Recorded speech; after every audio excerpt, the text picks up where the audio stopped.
چک باکس ها رو بریم پیاده بکنیم. اول چک باکس پیاده کردنه. تول هم که تهش میذاره دعوت چک میشه. چجوری استفاده بکنی؟ چیشون رو کپی بگیر، یه کنترل دی هم بزن و لیبلش رو میتونی بذاری اینجا. اگر دیگه مثلا تیوی تلویزیون، ایشون میشه چی؟ مقدار چک باکس. چک باکس چیزی واقعا چک باکس مقدارش رو هم میذاریم همون تیوی که هم وصل بشن و یه ولیوی هم داره ایشون. اگه دقت بکنید ولیو، من ولیوش رو میذارم مثلا همون تیوی و یه مقدار سوم که چکت یا چکت نشه میتونیم فالس بذاریم، فالس. و به این شکل مقدار اینم که نمیخواد اصلا کلاس هم فرم کنترل رو بده توکل و میبینیم که چه زیبا شد. در واقع فرم کنترلر رو داره این شکلی شده، ندیدش. خب بقیهش نمیخواد میدم و میزنم الان به قشنگ. میتونید خوشگلش کنید دیگه، الان کاری نداره. میتونید میاد اینجا بگید استایل، اگر بگم مثلا بیت ست 25 پیکسل، هیتت هم 25 پیکسل، یه بوردر مثلا 2 پیکسل، این ست مثلا گیرین هم بهش بده ببینیم تاثیر گذار خواهد بود یا نه. خب بیتسش تغییر کرد، حالا بوردر ایناش رو باید ایمپورتنت کنیم دیگه 100% که بگیره. اگر نگیره در واقع میتونیم باش بازی کنیم که ببینیم آیا میگیره یا خیر. خب بیتس و هیتش اوکی شد. بیایم یه F12 بزنیم ببینیم میتونیم تغییرات بدیم داخلش. بیتس هیت بوردر 2 پیکسل اینست گرین، بوردر 2 پیکسل اینست گرین. خب ببینم آیا من سوتی دادم اینجا یا نه.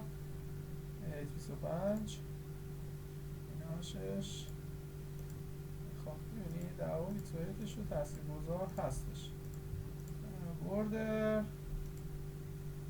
پیکسل روش دادم. خب انگار ایمپورتنت هم بهش میده، تأثیری نداره. البته چرا اگه اشتباه نکنم داره نه تأثیری نداره. در واقع به صورت بای دیفالت اینجا به این شکل طراحی شد.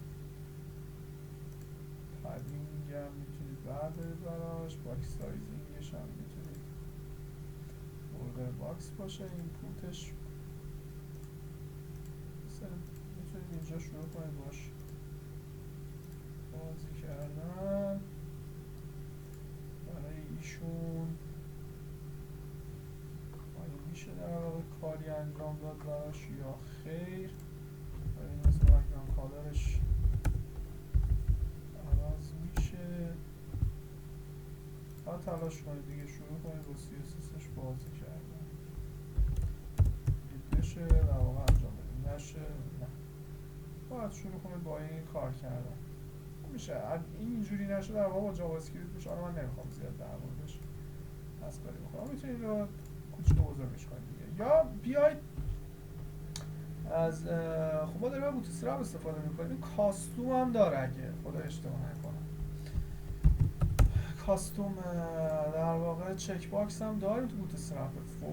خیلی وقت بوتسترپ 4 و کاستوماش کار میکنم. این آشش این شکلیه. کدش هم اینه. بیا استفاده کنید. حتما لزوم نداره لارول کالکتیو استفاده کنید.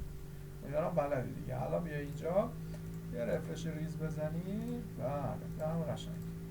مثلا اینجا بیا بگو ایشون باشه چی؟ تی.